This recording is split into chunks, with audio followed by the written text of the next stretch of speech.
खबर आई है सामने, जहां टिब्बी में लगातार तीसरे दिन भी इंटरनेट सेवाएं बंद रही। बुधवार को टिब्बी हिंसक प्रदर्शन का एक रूप उसने ले लिया। एथेनॉल फैक्ट्री को लेकर ग्रामीणों में आक्रोश है। टिब्बी में हुए प्रदर्शन को लेकर एक्शन में है भजनलाल शर्मा। मुख्यमंत्री के निर्देश पर फैक्ट्री विरोध कर रहे हैं। ग्रामीणों से वार्ता हो रही है। सादुलशहर विधायक का गुरवीर सिंह बराड़ ने बातचीत की है और आज किसानों के साथ बात करेंगे विधायक गुरवीर सिंह। हनुमानगढ़ के राठी खेड़ा गांव पहुंचे हैं गुरवीर सिंह। मामले की पूरी तरह से जांच होगी। किसानों ने कहा है कि हमने आगजनी की घटना नहीं की है। तो किसानों को यहां पर देखिए, कल का अपडेट था कि 7 लोगों की गिरफ्तारी हुई थी और उसके बाद इनका अब यही कहना है कि हमने कोई आगजनी की घटना नहीं की है और हम पे बस ये इल्जाम लगाया जा रहा है कि हमने आगजनी की घटना की है। सीधा वांसर के आके और सीधा किसानों की बात सुनी है, किसानों की पीड़ा को जाना है। पहले भी हमारी 2 बार मेरी तो पर्सनली इनसे वार्ता हुई और इनका जो मेमोरेंडम था, जब मुख्यमंत्री जी गंगानगर के दौरे पे आए उस दिन भी हमने मेमोरेंडम दिया और कहाँ बात में कोई फर्क रहा, क्या प्रशासन रिपोर्ट करता रहा और क्या किसानों की पीड़ा है, इसके लिए आज हम वार्ता करने आए हैं और जो भी यहाँ की समस्या है उसको मुख्यमंत्री तक पहुँचाना हमारा दायित्व बनता है। और इस मसले का जो भी हुआ बहुत दुर्भाग्यपूर्ण है और जिस तरीके का किसानों की जो मांगे हैं वो इलाके की और जनहित की मांगों को हम लेकर के सरकार तक जाएंगे और इसको निश्चित तौर पे बहुत जल्द इसका हल निकले, हमारा प्रयासरत रहेंगे। मनीष हमारे साथ फोन लाइन पर जुड़ गए इसी पर और जानकारी देने के लिए। मनीष लाइव जुड़ गए हैं। मनीष, एक बात बताइए, अभी क्या लेटेस्ट है इस खबर पर? कल तक हमें यह पता था कि 7 लोगों को पुलिस हिरासत में लिया गया था, लेकिन अब बात यह सामने आ रही है कि पुलिस हिरासत में जो वो हैं वो कह रहे हैं कि नहीं, हमें फंसाया जा रहा है, हमने कोई हिंसक प्रदर्शन किया नहीं, हमने कोई आगजनी नहीं की। क्यों कह रहे हैं ऐसा? जी बिल्कुल, टिब्बी में महापंचायत के बाद में हुई आगजनी और जो बवाल हुआ था उसके अंदर पुलिस ने एक मुकदमा दर्ज किया था जिसके अंदर 107 लोगों को नामजद मुकदमा दर्ज किया गया था, जिसके अंदर न सिर्फ कांग्रेस विधायक, पूर्व विधायक, जो पूर्व जिला अध्यक्ष, उसके अलावा कई जो हरियाणा और पंजाब के लोग भी हैं जिनके ऊपर नामजद मुकदमा दर्ज किया गया था। इसके बाद से लगातार जो पहले दिन जो 7 किसानों को हिरासत में लिया गया था, वही कल शाम को देर रात को ये सूचना आई थी कि 37 कुल अभी तक 37 लोगों को हिरासत में लेने की सूचना सामने आ रही थी। वही जो देर रात को जो विधायक सादुलशहर गुरवीर बराड़ है वो किसानों से मिलने पहुंचे थे। उन्होंने किसानों से वार्ता की, किसानों से समझाइश की, किसानों को ये बताया कि आप जो भी अपनी मांगे हैं उसको पहले भी ये मुख्यमंत्री के सामने मेमोरेंडम जो सौंप चुके हैं, अभी जो उनकी मांगे हैं उनको लेकर भी दोबारा से किसानों के साथ में मुख्यमंत्री से बात करने की बात गुरवीर बराड़ ने इनको भरोसा दिलाया कि किसान ये जो सरकार है ये किसानों की हितैषी है और जो किसानों के संपर्क में जो भी उनके हित में होगा वही फैसला ये सरकार लेगी। इसी बात को लेकर देर रात को गुरवीर बराड़ ने न सिर्फ किसानों से मुलाकात की बल्कि इसके बाद में देर रात को हनुमानगढ़ आए जो दोनों एडीजी हैं उनसे भी गुरवीर बराड़ ने मुलाकात की। अभी थोड़ी देर के अंदर वापस हनुमानगढ़ सर्किट हाउस पहुंच रहे हैं सादुलशहर विधायक। अभी हमारी उनसे बात हुई है, थोड़ी देर में आने के बाद में वो दोबारा से अधिकारियों से बात करेंगे। कल दिन के अंदर एडीजी वीके सिंह ने जिस तरह से बताया कि कुछ असामाजिक तत्व जो है वो उस महापंचायत की भीड़ के अंदर शामिल हो गए थे जिनके द्वारा ये पूरी घटना कारित की गई थी, आगजनी और बवाल की। अब देखना ही होगा कि जिस तरह से पुलिस बात कर रही है सामाजिक तत्वों की, तो पुलिस अपनी नई जांच के अंदर किस तरह के लोगों को सामने ला पाती है इस पूरी घटना को लेकर। ठीक है मनीष, आप 1 मिनट हमारे साथ रहिए, मैं तुरंत आता हूं आपके पास। देखिए, एक और बात बता दें, अपडेट देते हैं। हनुमानगढ़ किसान आंदोलन के मामले में नेता प्रतिपक्ष का सरकार पर हमला भी देखने को मिला है। कांग्रेस नेताओं पर लाठीचार्ज का विरोध है। टीकाराम जूली ने सरकार को किसान विरोधी बता दिया है। किसानों पर अत्याचार कर केस दर्ज किया गया, ये जूली कह रहे हैं। किसानों के विरोध में 3 काला कानून लाई थी, ये भी जूली का कहना है। क्या कुछ कहना है? लाठीचार्ज किया गया है, हमारे विधायक पे लाठीचार्ज किया गया है।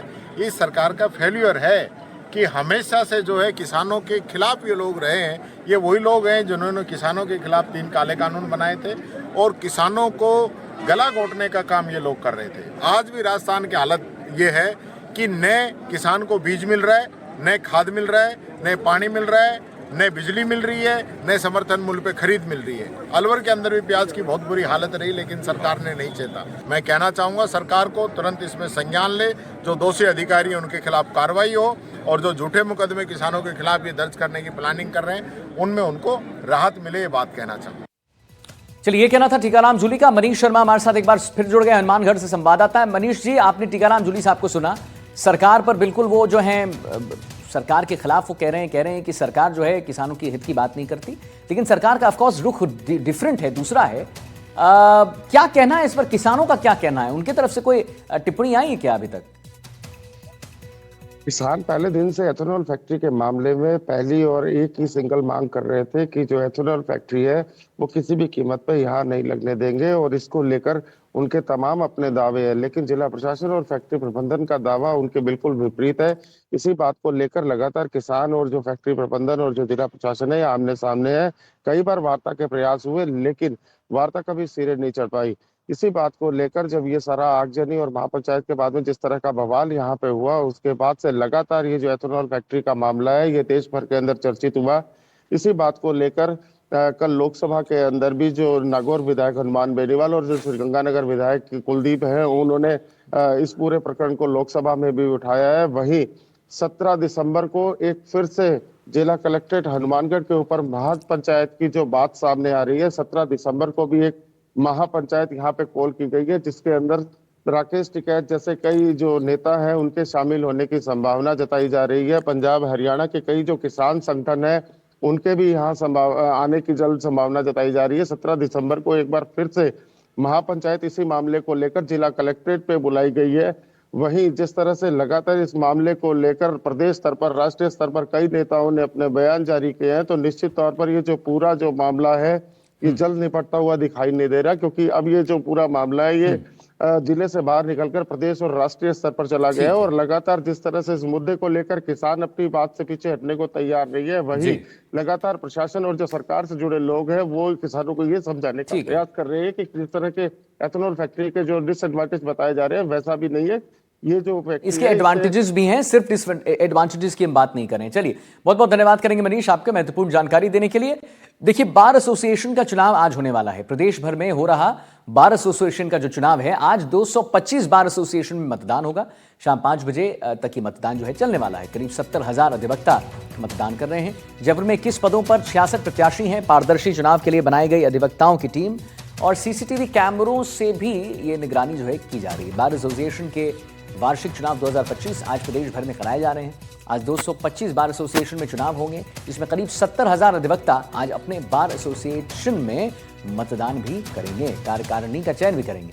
आज सुबह 8 बजे से शुरू हुआ मतदान शाम 5 बजे तक चलेगा। जयपुर में भी सेशन कोर्ट परिसर स्थित सभागार में मतदान शुरू हो चुका है। जयपुर बार एसोसिएशन के चुनाव में 4,566 अधिवक्ताओं ने मतदान अपने मताधिकार का जो प्रयोग है वो किया है और सबसे पहले चुनाव टीम के अधिवक्ताओं ने मतदान किया है। जयपुर में 21 पदों पर 66 प्रत्याशी हैं और इस बार चुनावी मैदान में अध्यक्ष पद पर 7 और उपाध्यक्ष के 2 पदों के लिए 5 उम्मीदवारों सहित महासचिव पद के लिए 8 और संयुक्त सचिव पद के लिए 6 उम्मीदवार मैदान में हैं।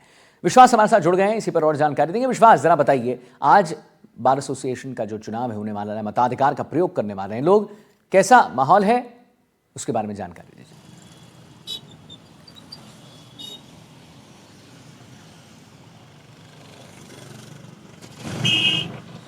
जी विश्वास, आवाज आ रही है आपको? विश्वास, आवाज आ रही है आपको? तो मुझे लगता है कि किसी कारणवश आवाज नहीं आ रही है, लेकिन शाम 5 बजे तक देखिए मतदान जो है वो चलेगा, उसकी प्रक्रिया चलेगी और सीसीटीवी कैमरों से जो है एकदम निगरानी रखी जाएगी, स्ट्रिक्ट और स्ट्रिंजेंट निगरानी रखी जाएगी। शाम 5 बजे तक ये मतदान चलेगा। मताधिकार का प्रयोग जो है वो वहाँ पर लोग करने वाले हैं। विश्वास हमारे साथ जुड़ गए, इसी पर और जानकारी देंगे। विश्वास, जरा बताइए आज कैसा क्या मतलब माहौल रहने वाला है, उसके बारे में जरा हमें हमारे दर्शकों को जानकारी दीजिए। अपने मताधिकार का लोग प्रयोग करने वाले हैं?